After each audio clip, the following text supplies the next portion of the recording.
I just want to speak on something real quick. Speak on this face recognition.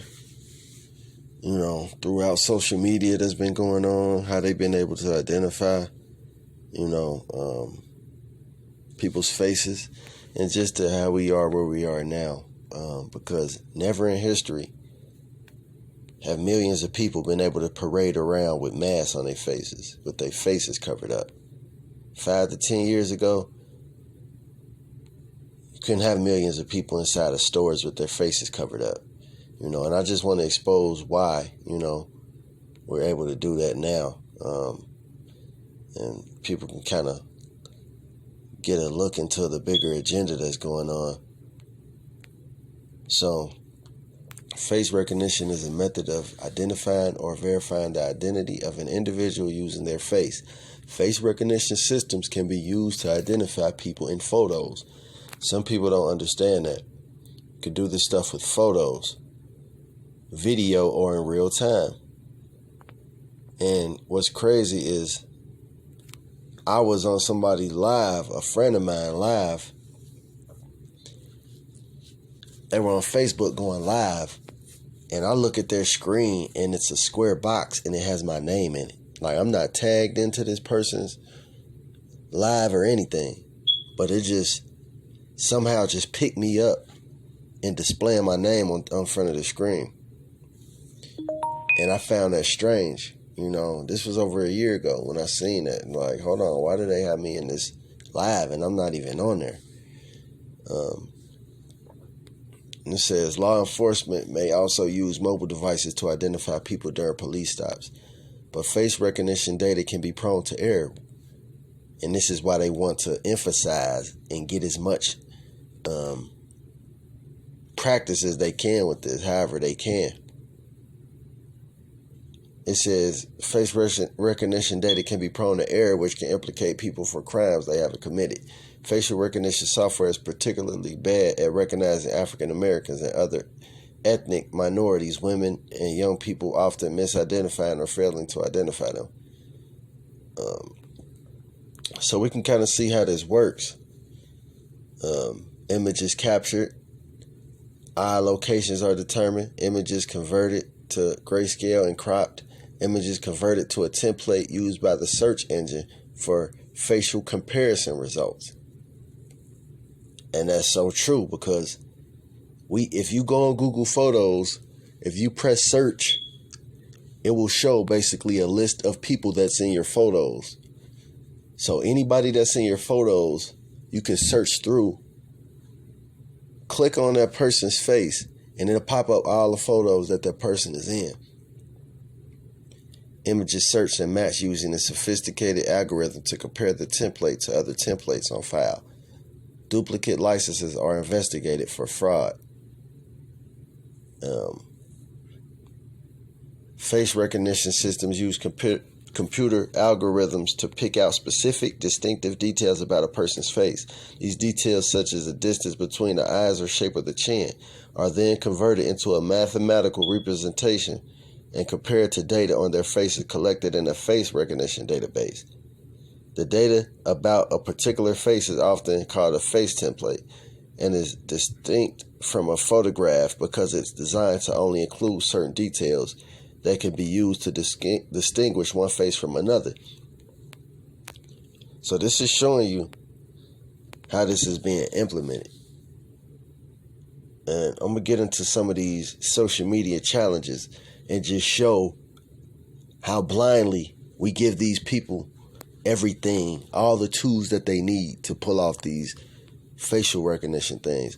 And everybody's 6 feet away from each other. All of this is implemented with this facial recognition. People don't understand how these systems work, so it wouldn't click in their head that we're standing 6 feet from each other. You know what I'm saying? But somebody that's a programmer and doing this, they would know. This is so we can identify people. You know what I'm saying? 6 feet apart. Even the 6 feet, that's a ritual. 6 feet. Some will get it, some won't. But I want to look at these social media challenges so we could just see how it's just so easy to get our information I never really had the urge to share I never participated in any of these challenges, and I'm not knocking anybody. I'm just speaking on me. You know what I'm saying? I ain't got nothing to do with nobody else. I'm just speaking on me.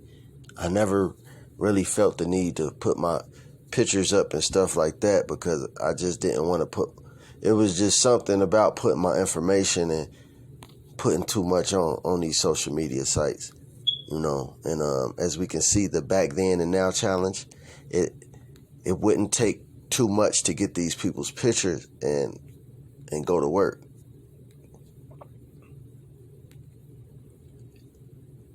Like, these people have all they need to do research. This would be like a programmer's dream. No hassle. An abundance of, photographs to work through.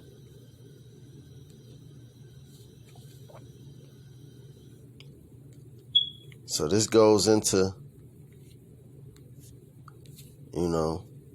like I said, people being identified through these photos, like I was on a live of a friend, and my information is popping up. Like, that's alarming.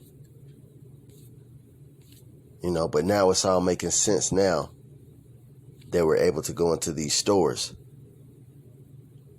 with masks on and they not care. Going into banks with masks on and nobody care.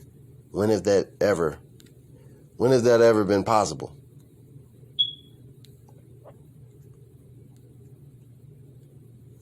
So they've obtained a level that they're comfortable with to where they're able to let us go in these stores with masks on our faces.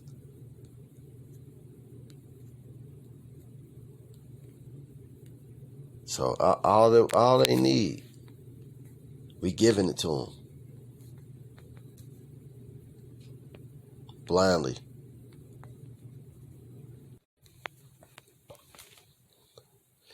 We got 300,000 people posting about this.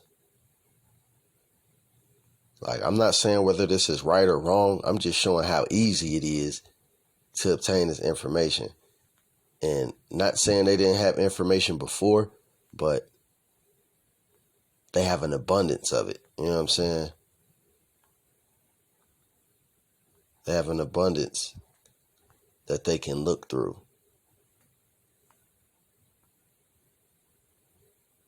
5 look challenges. Some people think it's cool. Hey, let's put all our pictures up and see how, girl, you done grew a lot, and girl, you still look the same. Why these motherfuckers is experimenting with these facial recognition patterns.